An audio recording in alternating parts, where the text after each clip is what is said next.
He was born a nobody, on an island most of Europe ignored.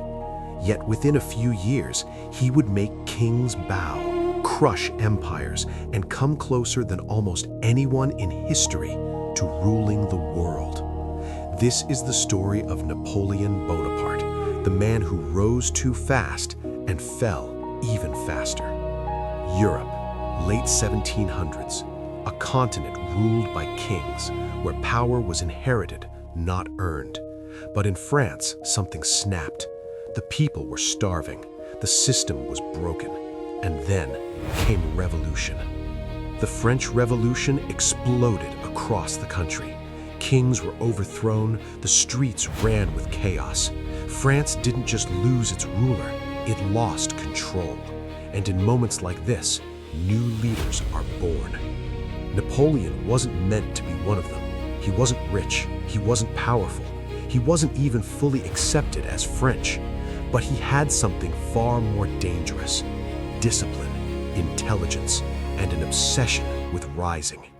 At just 24 years old, Napoleon got his chance. A rebellion broke out in Paris. The government panicked. Napoleon didn't. He responded with brutal efficiency, cannons, precision, no hesitation. The rebellion was crushed instantly. From that moment, France noticed him. Soon after, he was sent to lead an army in Italy. What followed changed everything. His army was weak, undersupplied, outnumbered. But Napoleon didn't fight like other generals. He moved faster, thought sharper, struck harder. Battle after battle, he won, not just with force, but with strategy. He turned war into a mind game, and Europe wasn't ready. Victory made Napoleon famous, but fame wasn't enough. He wanted control. In 1804, he made his boldest move. Inside a grand cathedral, surrounded by power and tradition, Napoleon took the crown and placed it on his own head. He crowned himself emperor, not chosen by a king, not blessed by the church, self-made. It was more than a moment, it was a message. I am the power. After that, Europe became his battlefield. Austria fell, Prussia collapsed, Italy obeyed. One by one, the greatest powers of Europe were defeated. Napoleon didn't just win wars, he dominated them.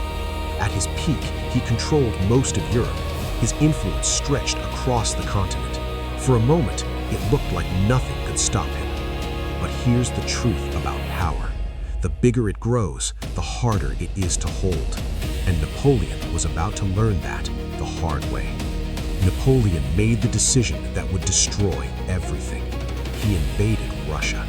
Over 600,000 soldiers marched forward, the largest army the world had ever seen. At first, there was no resistance. The Russians retreated, but they had a plan. They burned everything behind them: cities, food, supplies. Napoleon kept moving forward, deeper and deeper into emptiness. Then came the winter, freezing cold, starvation, death. The army didn't lose a battle, it disappeared, and with it, Napoleon's invincibility. Europe saw weakness, and for the first time, they united. Armies from across the continent came together. Napoleon was surrounded. Battle after battle, he began to lose, until finally, he was forced to surrender. Exiled to a small island, Elba, the man who once ruled Europe now ruled nothing. But Napoleon wasn't finished.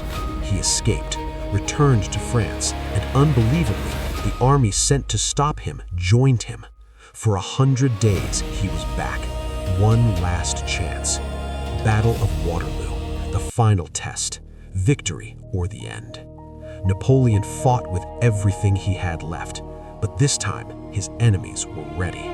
The battle turned, and just like that, the empire collapsed. Napoleon was exiled again, this time forever. A remote island, far from power, where he died alone. He came closer than almost anyone to ruling the world, but in the end, he couldn't control the one thing that mattered most: himself. because history teaches one truth: the higher you rise, the harder you fall.